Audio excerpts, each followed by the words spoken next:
Au nom du Père, du Fils et du Saint-Esprit. Amen.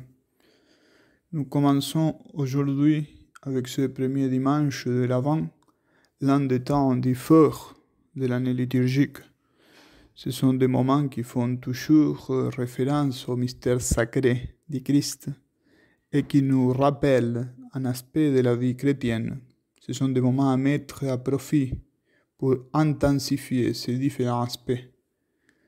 Par exemple, la carême nous prépare à la commémoration annuelle du mystère pascal et nous mettre devant la nécessité toujours nouvelle de réparer nos péchés et d'en faire pénitence. Le temps de Pâques, avec ses 50 jours remplis de la joie du Christ ressuscité, nous apporte au contraire les souvenirs de la joie infinie qui devrait orner l'âme de tout chrétien racheté par le triomphe du Christ. Noël que nous préparons maintenant montre l'humilité de l'humanité assumée par le Christ qui rend le christianisme toujours plus humain et que le fondement de la seule authentique fraternité universelle qui se fonde sur l'incarnation et sur le fait que le Christ, en se faisant homme, s'est uni d'une certaine manière à tout homme. Le temps ordinaire, enfin, en temps de dimanche, est le signe du pèlerinage qui est notre vie, jusqu'à la rencontre définitive avec Dieu et ses saints dans les demeures célestes.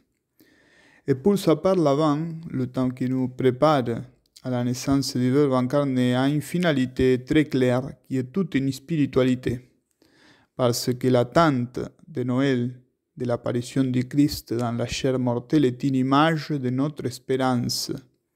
Et plus encore, c'est un stimulant pour notre espérance, parce que nous attendons chaque jour de notre vie ce grand et solennel jour où le Christ reviendra et jugera avec sa puissance et sa sagesse tous les hommes de tous les temps et de toutes les conditions. Cette espérance est inscrite dans le message du Christ depuis le début. Convertissez-vous, car le royaume des cieux est tout proche.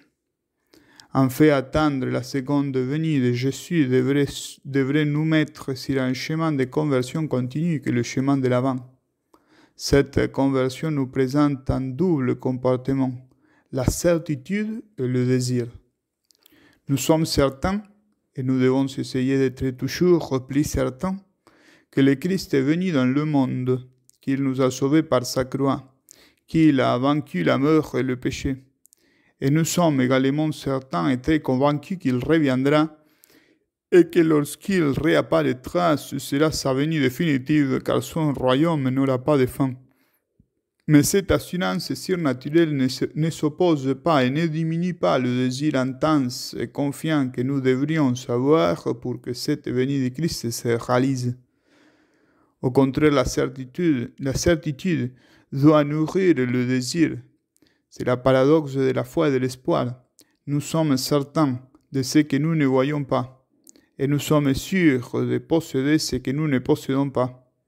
C'est pourquoi saint Augustin disait que pendant l'Avent, nous sommes comme debout, et nous chantons l'Alléluia. Nous sommes debout, parce que nous attendons toujours le déroulement de l'histoire et l'ouverture des cieux. Mais nous chantons l'Alléluia parce que nous savons sans aucun doute que cela va arriver et nous voyons presque que cela s'est déjà produit. En fin de compte, être chrétien, c'est être toujours sûr de Christ et désiré de lui et de la plénitude de sa mission dans le monde.